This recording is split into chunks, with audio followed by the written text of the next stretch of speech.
Um, my name's Jake Orr-Zody.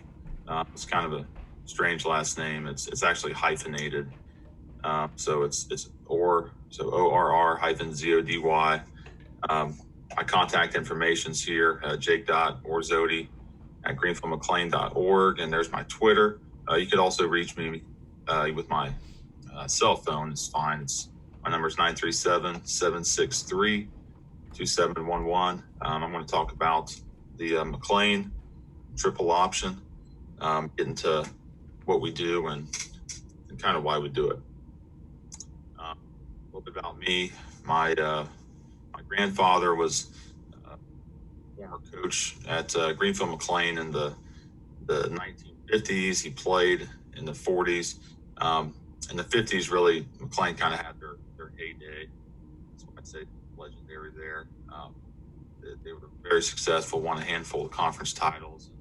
In 59 was the last undefeated season for a McClain High School. So it's been a while since they've been really, really good. And football program's kind of been inconsistent since the 50s. I mean, just a winning year to, a 2-win season or an 0-for season. So really inconsistent. I come from a football family. My father was a head football coach at Sparta Highland and Frankfurt Adena. McClain actually opens with Adena every year. It's kind of a big rivalry game. He was an old wing tee guy. And then as I can, my first memories of really football and really loving the game was when he was head coach at Adena. Toward the end of his career, he started running the flex bone, and he learned that stuff from Jim Grove down at Ohio University. And there was a connection there. I don't want to speculate unless I know exactly what it was, but from the Air Force guys. I don't know if Grove came from Air Force or hired some guys from Air Force, but anyways, the triple came to Ohio University in Athens, and that's kind of local for us in southern or southeastern Ohio. I attended McClain High School as well. I was a 07 grad. I went to Mount Union and played from 07 to 2010. I transferred down to Ohio University, switched majors and stuff at Mount. Graduated there. I completed an internship with the football team in 2012. It was a great experience. There's a great staff there. Jason Grooms, who was the director of football operations at Ohio University, played for my father at Adena. So there was that connection. From there, I went and was a volunteer assistant at Chillicothe in 2013. At that point, Ron Hinton was the head coach at Chillicothe. If you're from Ohio, you probably know about his kind of career there at Amanda Clear Creek and the program that he started there. Some of the triple option stuff that Dad ran at Adena went to Chillicothe because one of my dad's former coaches, his name's Corey Black, really knows a lot about the triple option.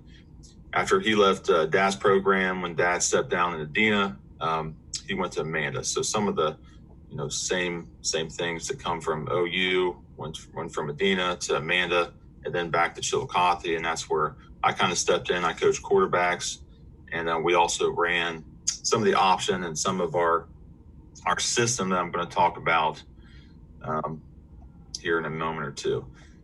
From 2013, actually in 2014, I made some money coaching for the first time. I was a middle school coach at Greenfield, and then after that, I was an assistant for a couple of years, and then became the head football coach. In a couple of weeks, it'll be 2 years ago. So in late May of 2018, when I became the head football coach. And then why the triple? I talked a little bit about having that connection with it from my dad and his staff at Adena, and just I remember learning about it then as an elementary student. But even when I played, I didn't think McClain really had a system or an identity. I remember us kind of switching who we were, what we would do, almost from a week to week. I remember us practicing a certain offense in the summer, and then we had to change or adapt from necessity. It's not necessarily that we were wrong in what we were doing, but we had to change stuff. I thought that the triple and the flex bone really would allow us to have a system, have an identity, and have an answer when we call plays and how we practice too. When I inherited the program, we were 3-37. I think in 14 was an 0-10 year. Then we got a new head coach, and we went 2-8, then 1-9, and then in 2017 we went 0-10. So kind of when you're starting at the bottom, I think the flex bone really allows you to give you some competitive advantage. I knew it could protect our defense, it could shorten the game, and when you're in a situation like our school was with football, I think you have to do as much as you can to make yourself competitive. I'm an old school guy. I want to run the damn ball. I'm a young coach. I'm 31, but there's a lot of air raid young guys out there. I think with the amount of spread and air raid stuff that's out there, everyone's practicing for it. It gives you an advantage just before anything. Before the opposition even starts, they know that they have to prepare or practice a different way. Those teams that run the spread are not going to be able to emulate it and simulate it. So I think that gives us an immediate advantage. And then with line struggles, whether that's size, experience, or ability, all these flex bone aficionados say you only need three decent or guys that can get the job done, and your center and your two guards and your tackles can almost be like a wide receiver type kid that can come down, and he's a lot of the time arcing to a linebacker or veering to a linebacker. So you're not asking that kid to consistently knock heads with a 5 technique or a 3 technique the whole season or an entire game. And again, I said earlier about protecting the defense. It can really shorten the game. We haven't had that dream possession where you take about 15 or 16 plays and eat up 10 minutes to an entire quarter. We've come pretty close with that. And kind of our motto, that's why I have 3.4 here, so we just need to get 3.4 yards, okay, a carry on a play, and then we're looking at a first down. So, and then the very last part, which I think is kind of the most important, especially when you're developing culture and you want to create a team first mentality. The triples, extremely team oriented. Everyone has to do their job. All 11 guys, whether it's the backside guys scooping or the backside wide receiver trying to cut off a safety, everyone's got to do their job, and not one guy is more important than the other. And also with the triple, you'll know who's going to carry the ball. It could be the dive, it could be the quarterback, and it could be getting to the pitch. So another reason, there are plays when you don't have to block 2 guys, and there are plays that we can manipulate where we don't have to block any guy with any down lineman to play side. Okay, and we'll maybe talk a little bit about that as well moving forward. And again, when you have when you struggle with size, when you struggle with experience or ability up front, why try and block them if you don't have to? And that this offense allows that. I'm a big believer in it. Can't get enough of it. What we do at McClain, I guess, they talk about having a big five, and you don't want to do more than you need to. Obviously, you want to carry as much as you can, as long as the kids can execute it. But our big ones are midline, inside veer, or the triple. We've really tried to run power. That's your true block down. Fullback kicks out, backside guard runs a Dave course or pulls and isolates the play side linebacker, and then counter tray. I'll talk a little bit about those things here moving forward. There's just a picture of our high school. It's a beautiful campus.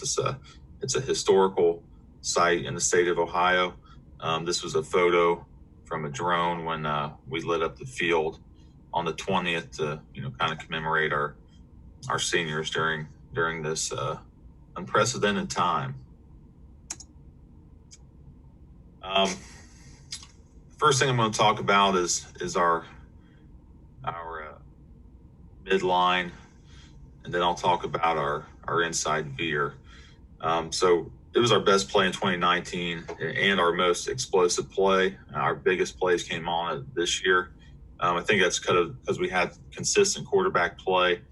In our first year in 2018, we started at least 3 different guys at quarterback, and then week 10, our starter had a cast on his hand. So, and then this year we had a starting quarterback all season. He got dinged up. He was a sophomore, so we had to start another kid. But again, we're three kids to the 2 starters this past year, and the sophomore was really good at reading this. I'm glad we've got 2 more years with him moving forward. So we were able to keep it and get major collateral this year. Our midline, we're not going to block the 3 technique or the 4 technique, and then we tell our play side guard to actually try and veer to the play side linebacker. Some of the tags we have, we call it double. Our backside A back or our backside wing goes in his early motion, but then leads up into the B back to create pretty much a double ISO play. If the quarterback keeps it, it's the 3 or the head up 2 or the 4 or the I4 closes down on our fullback or our B back, he's going to keep it and lead up, take the ball into the B gap. There we'll have our play side A fold and kind of insert inside the tackle into that B gap on first threat, and then we take the backside guy and lead him up in there too. So you should really get kind of like a double team on the play side inside linebacker, and then the backside A is leading up for whoever shows. Could be an overhang guy folding in, or the free safety, really, or the play side safety. Then midline pitch, or we call it red pitch. It's a play we haven't had a whole lot of success with, but that's just a tag where you don't block the 3 and you try and pitch off the 5 technique. So your play side guards veer into play side linebacker, or the backside, however you want to do it. And then your play side tackle is veering or arcing to the safety, or veering to the play side backer, the first threat as well. And our base, our backside A goes in the pitch phase. We want to run into the open A gap, and we'll run that to odd fronts, even versus a 0 and a 4, or a bear front.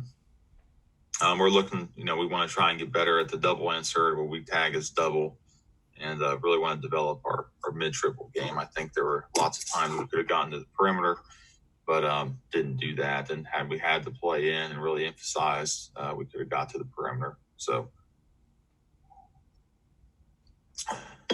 I'm going to go ahead and play a couple clips here of some of our midline stuff. So here's a clip from 2018, our first year in the offense. The three technique really just, I think they run a stunt. You'll see it better from the end zone view.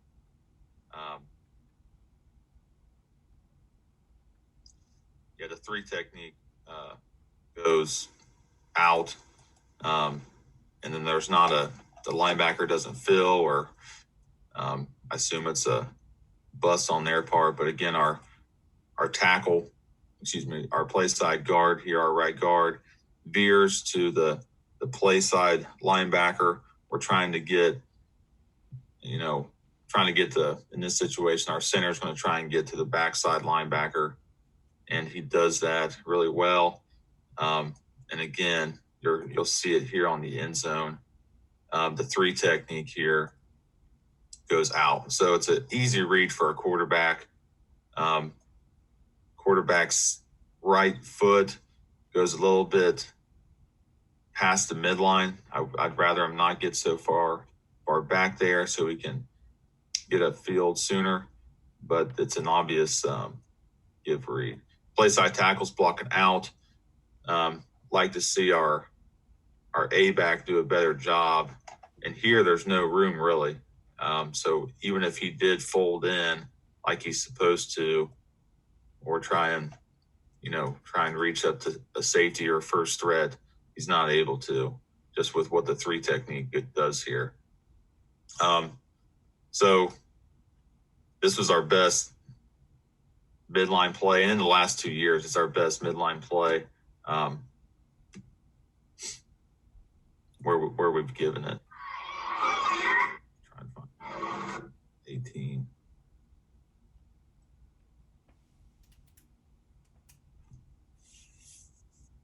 So this would be our 21. Go to the end zone view. Again, we're reading a three technique. Play side guards go on to the mic here in this situation. These guys gave us a 4-3 a lot of the game, not the entire game. Here we get a better representation of our play side A-back, kind of folding in. He's got to get a piece of this guy and want to get physical and get his head across ideally. The fullback does a really nice job. We've got to get better at our scooping backside, but the fullback does a nice job. Instead of creasing it here, just going to daylight and cuts it back and really finishes it nice here. So that's our kind of our base midline stuff from this past year. Let's see where I'm at on time. Okay. Here, we're running it to the right. This is out of our what we call our heavy formation. We're tackle over, and our X is play side as well, and he's in a nasty split, just to give some balanced defenses some issues with gap integrity. And here, we're running midline again. Quarterback makes a good read. We've got multiple guys on the safety, and he's able to take it all the way. This was our third play from scrimmage this game. You'll see it here again. We've got an I2 player, a backside A-gap player, and we're running it to the right here. I'll talk about, here we've got it again, reading the three technique. Quarterback does a nice job getting vertical, making a good cut to second level. See what our end zone looks like here. Here we get a good representation. The play side linebacker is nowhere, so the safety or the A goes to the safety and gets in his way. Does a good job here. He's doing what he's coached. The quarterback's able to cut off that, and does a nice job finishing. How we teach it is, if the fullback feels the ball being pushed into his stomach, he's going to take it. The quarterback's going to give it to him. If not, quarterback's going to pry it out of there, kind of use some leverage with his elbow, and then follow that immediately. He goes right where that 3 technique was and gets north and south pretty vertical here. Does a nice job here. This was our second play from scrimmage against these guys. I think they gave us 2-3 techniques on this play, and we really got it going here. This is an even front. Again, they've got 2-3 techniques, so we could have gone either side here. After this clip, I'll start talking a little bit about how we call it. This is one more time. Now this is a 5-2 front here. And here we are running our base and get a good play. We're in heavy here again. They even kind of stem. The shade goes play side. Our center does a great job getting his head across and dealing with them. Our guard veers, and it's really a 4 technique, comes crashing down and takes our fullback. Our quarterback does a nice job reading in and getting north and south again. Okay, now we'll go to some inside veer, or what we call blue. Now, our midline's called, our code for that is red. So what we'll do, we'll say, our cadence is color number, or down, color number, set, go. So what we've done is we say, okay, instead of me just calling the play or midline to the right, in a lot of schools, they have the ability to riverside it or railroad it and run it to the other side. So if they want to run it at an open A gap, they call midline to the right, and there's a D lineman sitting in the play side A gap. They'll railroad it or knock it over to the other side. So you have basically, it's an audible system. You can go right or left with it.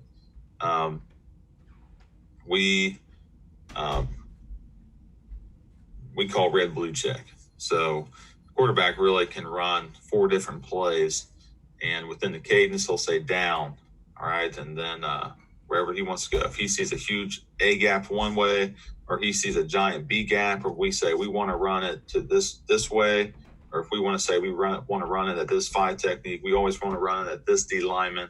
We can do those things from week to week as well, but it's really on the quarterback to pick the biggest gap and the best matchup. So we'll say down, and if he wants to run inside veer, he sees a huge B gap to the left, we'll say blue 25 or blue any odd number, and the kids know, okay, we're going to run blue to the left. So that's our system with how we do it. We've also thought about calling the expanding on that and saying red, blue, green checks, and maybe green's either outside veer or maybe like a counter play or the counter option, or any off tackle play like power. We just haven't gotten that far yet, and we are we're thinking about maybe switching some things up because in the cadence, we think it might take kids longer to process than just a couple seconds there as to what they're supposed to do, So it's something we practice, and we've had success with it. But again, here's our inside veer, or we tag it blue. It's our true triple option play. From our base rules, we typically play against a 4-4. Our play side A is arcing to the force player. A lot of schools and colleges, they'll automatically, they call it load to an 8-man front. So their play side A is going to go to the play side inside linebacker so that they can pitch off that outside linebacker in the 6-2 or 4-4 or 5-2, a one high look. And that's part of the reason why we don't get to the pitch that much, I think. So we're, kind of looking at that, ways to actually get to the pitch when we run the triple, because that's what you want to do. Some of our tags were loop if we're facing an odd front team with a 404 front, or they've got 2 I4s. Instead of having our play side tackle veer, we'll have him loop or go take an outside release on that kid and get to where he's supposed to get to, the play side linebacker. What we did, we kind of, our lead and load scheme were ways to manipulate who we block and who carries the football. So what we were doing with lead, we thought of it as kind of leading the pitch. We were going to take the play side A and the play side wide receiver and double team the outside linebacker so that we could pull it and then pitch off the corner. So that outside linebacker typically has got the quarterback in the option. So, if we send 2 guys on him, plus he's typically one of their best defensive players, 2-on-1, we ought to be able to get that block done. And also, if it strings out, we can pitch off the corner. And then once we pitch off the corner, there shouldn't be anybody there. But that's a pretty advanced thing, and we've never gotten to that. We've practiced it, but have not gotten to it. I don't have any film on it. Load is not the traditional what the colleges do. Our load tag was we are now going to double the corner with the play side wide receiver and the play side A, so that if we get to the pitch, now we're talking, we got a double on the corner, we can get to sidelines. And then switch is just switching the play side A and the play side wide receiver, whether that's receiver on the outside linebacker or the safety. Anyways, the A is going to go to the corner. Really sets up your play action pass. And then, with us, we got to get more efficient and clear up some of these things with more tags or I'm kind of changing how we do some stuff. So I'm just going to pull up a couple clips of 2018. Here we're getting a 404. I think we still veer. We didn't know what we'd get out of these guys, so we didn't practice against on front. So our tackle still veers. Quarterback pulls it and pitches off really the pitch man. So the guy head up on the tackles number 1, and the guy just outside of him would be the pitch. And this is your 3-4, your 5-2. Our play side A goes at the safety. Our quarterback does a great job with the bang bang read here, and you see the 4 actually crosses our tackle's face. So that tackle probably could have looped there. Should be something we have built in, like path of least resistance or easiest path to the play side linebacker. You can see my mouse. Anyways, our quarterback does a good job because obviously that kid's going to the fullback and making what we call a bang bang read. This is a lot like what a mid triple play would look like as well. Our backside kid does a nice job catching it and scoring. I think this is one of the first times we've gotten to the pitch all year, and it was obviously really successful for us. I think it was our first drive against these guys, and really set us up well the rest of the game. Did a nice job.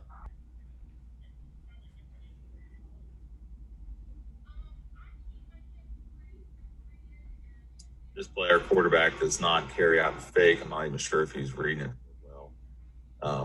Here we get another 404 look. Yeah.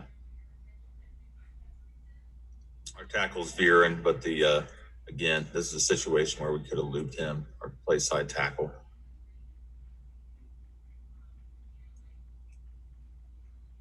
Okay, here's a situation. It's a 4-4, but they're giving us, I think, two 1 techniques. Play side tackle, we'd like to have him be more physical and really collision that guy and move him. We want it to kind of cut outside of this block. Their inside linebackers in a good alignment here. Would like this tackle to take his outside shoulder, so we can get a good crease, and the fullback can bounce it outside. Fullback does a nice job reading it and getting to where there's daylight.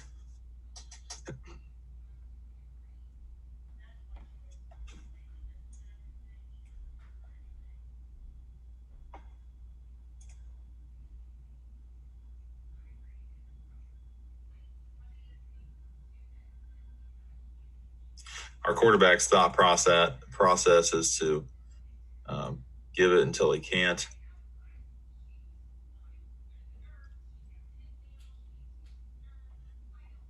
This play really kind of gets blown up by the D tackle. Our fullback does a nice job kind of action keying it and cutting it back to daylight. This actually is a lot like what a lot of the flexbone schools are at the higher levels or the more experienced ones, where they kind of action key this D tackle. And if they can't, if it doesn't bounce outside of them, the fullback can cut it back.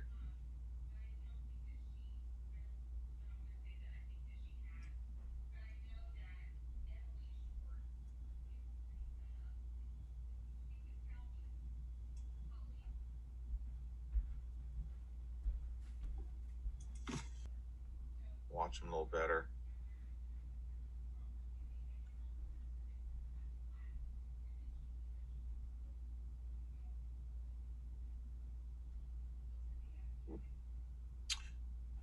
Okay, I'm trying to find a good one here for you guys. Okay, here's a decent one we can talk about. Here, this is probably a red blue check situation, so we're going to run it to this open B gap. This is we're tackle over. Our tight end should know that he needs to block down on this play side inside linebacker, but he doesn't. And our fullback just makes a good play and really runs through this guy. But you see our reads going out because our tight end's like almost arcing out. It helps open up the hole though.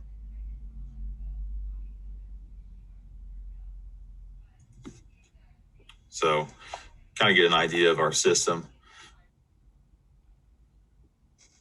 especially with the kind of the Ron Hinton coaching tree. Their big play in the 90s when they were really good was their off tackle power play. It's true power.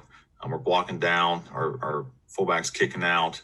And the thought process is if we're getting these 3 techniques and these 5 techniques to pinch on the option, it should help.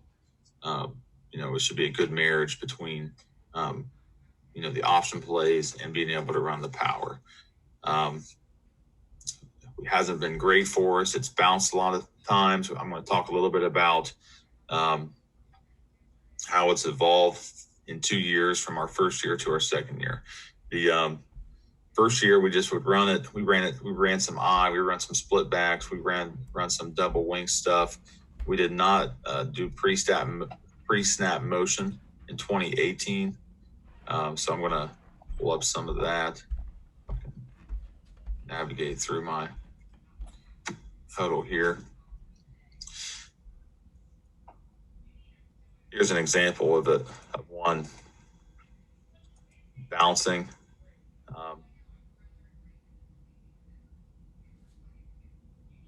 We want to hit it inside the kick out block. Actually, yeah, we'd like it to hit inside of it. And I talked to the kid about this and film. Now I remember that's where he needs to be going. Now he's north and south.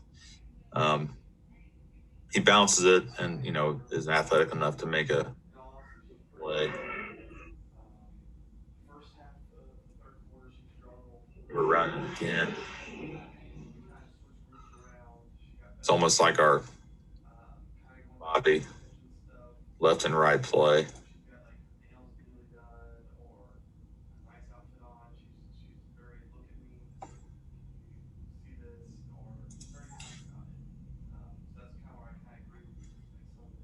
I think we do a decent job up front on this one. There's the kick out, the guard's pulling through. If we don't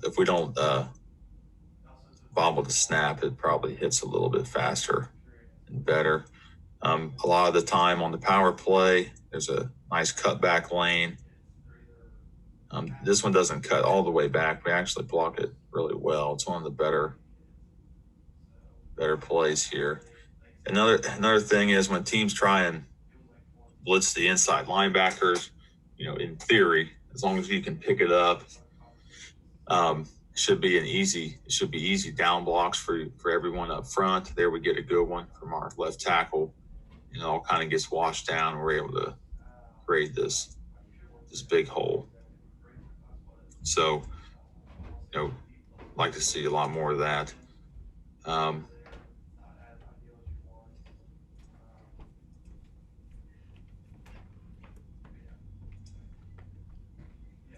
Again, we ran it some out of the eye in 2018. In 2019, we build in some motion with it. Flip of that. So I'll just explain it here.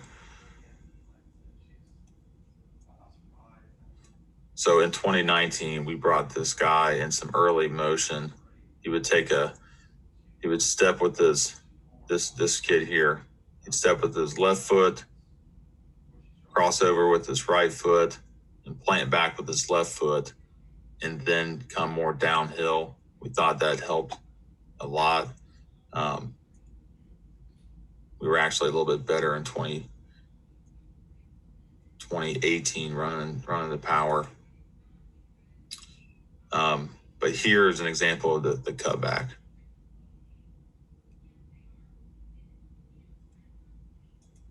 You get a 4 technique or an I-4 who's going to the B gap. Our tackle does a nice job taking them. Fullback takes the first kid that shows, and here you get what the cutback. So that's kind of what we do with our power play.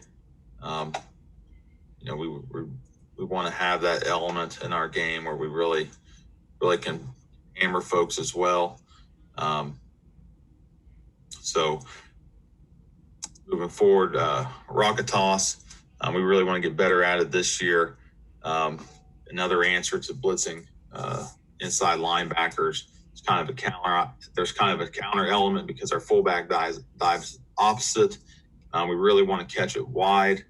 We want to catch the outside tackle. There's some perimeter tags that we want to explore this year with switching the play side A and the wide receiver crunch. I think would be like a pin pull where you flex down your play side wide receiver and have him block down on the 5 technique and pull some guys there. Just an easier way to set the immediate edge. We found, if I have time here, I'll try and show you a couple play action passes. I've got about 10 more minutes. It's a great way to run play action pass. You really want to run your play actions off of inside veer, kind of the midline look, but your quarterback then is just kind of hanging there. When he opens up, he's in the pocket, and then he gets depth. It takes a little bit longer, so we thought it was a lot easier to fake rocket toss, and because he's automatically getting depth. There's a counter element where the defense is going lateral instead of vertical. We thought it helped with our pass pro, and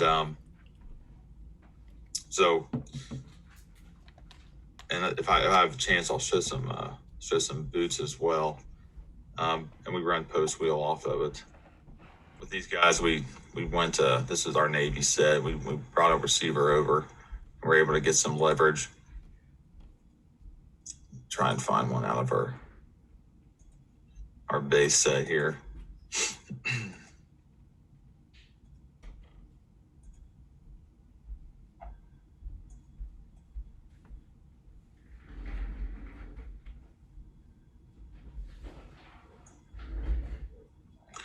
Is where I meant to, the counter element, the fullback should dive more aggressively backside. Our play side A does gets his block. We really want to get him to hook this guy, but if that happens, he just has to get in the way, and the running back's able to cut off of it.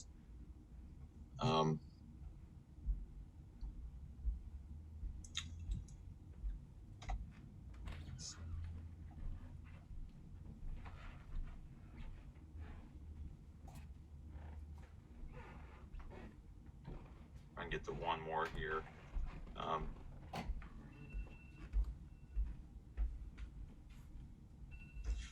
There you have a look at it. Quarterback needs to get better with the toss. As you guys can see, all year we just arced our play side A and put our receiver on the corner. Switching, I think, is a great way to get some better angles out there and help your kids get some blocks. Counter tray stuff. It was a great one for us in 2018. If it's third and long, we would call counter tray. We weren't very good at passing the ball. Teams were backing up a little bit and going with the motion. I feel like you really have to have a counter in this offense. If you just read the fullback and kind of how the quarterback's opening up, guys are going to key that and, go that way, slant that way.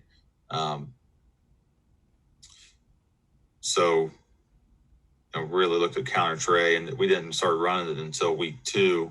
We didn't even install it initially in 2018. And then we started running in week 2 and had some success. We saw how guys were flowing, and it became a big one for us. It takes some time to implement. When our coaches says it'll buff out. So there's some timing things you got to kind of play with. It's not all black and white or set in stone. I think, in the past, we've kind of let kids decide how they're going to step.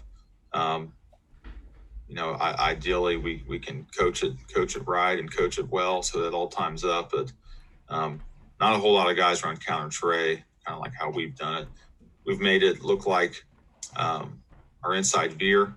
So it's an outside handoff.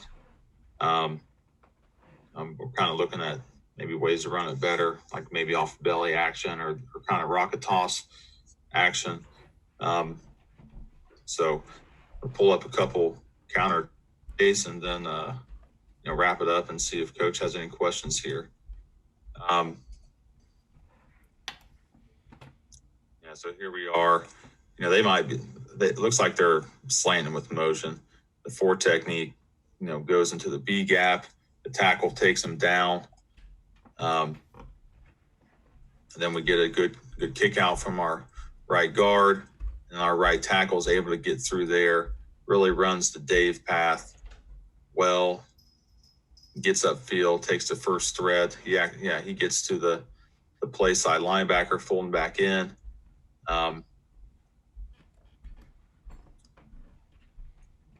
Our left guard does a great job, stepping to his gap and looking for work to the next level. And this is what I was talking about, where it takes some time. This kid would get kind of wider than we wanted him to, but it really helped the timing on this play. We want our A back, again, this is our first year. We needed to coach this better, where he's really hauling ass to get a look like we're going to run rocket or inside veer to the right.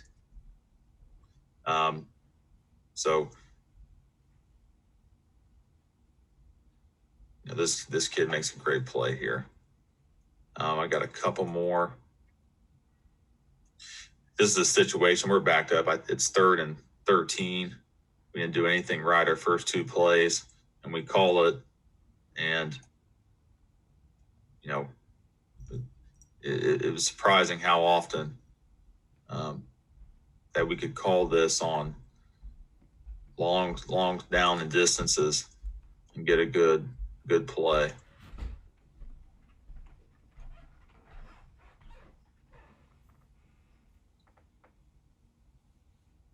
So again, the tackle just needs to run at that guy, and then the back can cut off of it. I think this was a 3rd and long. Yeah, 3rd and 6. It's really an off tackle play, and if you can avoid getting penetration, if they're going to pin their ears back and try and come at you downhill, you can really hurt them. As you guys are seeing, these are some of our bigger plays in 2018. We had a couple scores on them, got a couple nice plays. This past year, 2019, we really had some kids who were able to break it for us in 2018. And we did 1 tag this year, and this was our best counter tray in this past season. If I can pull it up here.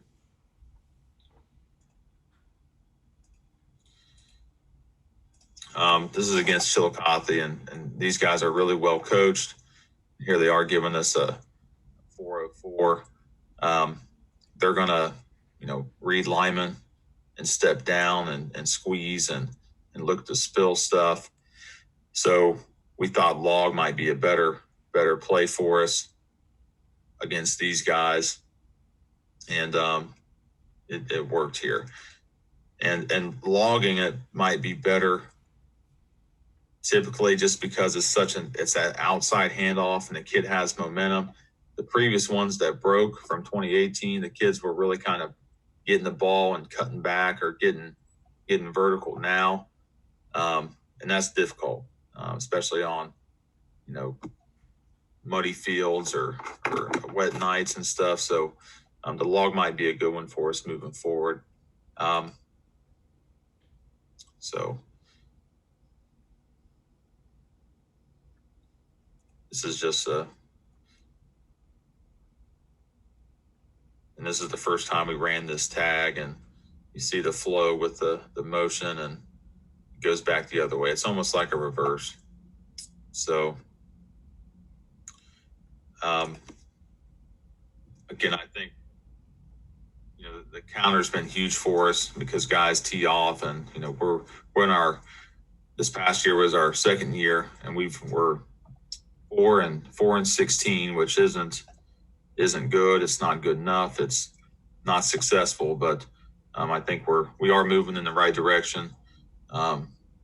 Especially when you consider where we were the previous 4 years. So we're going to keep going with this stuff and keep coaching up to the best of our ability. And we had a really good off season as coaches, learning this stuff. So if you guys have any other questions, please let me know. Thoughts on how we can get better with these things. Stay safe. I appreciate all the coaches like Coach Bandstra here, and putting on these clinics and allowing coaches to explore and learn and better educate themselves. I didn't think I'd last an hour on here, but here we are. Emails jake.orr-zody at greenfieldmcclain.org. And then my regular Gmail is orr.zody@gmail.com. Thank you, whoever wants to watch. And if you have any other questions or things that I can clarify or get better at, please don't hesitate to ask me. Thanks, and stay safe during this.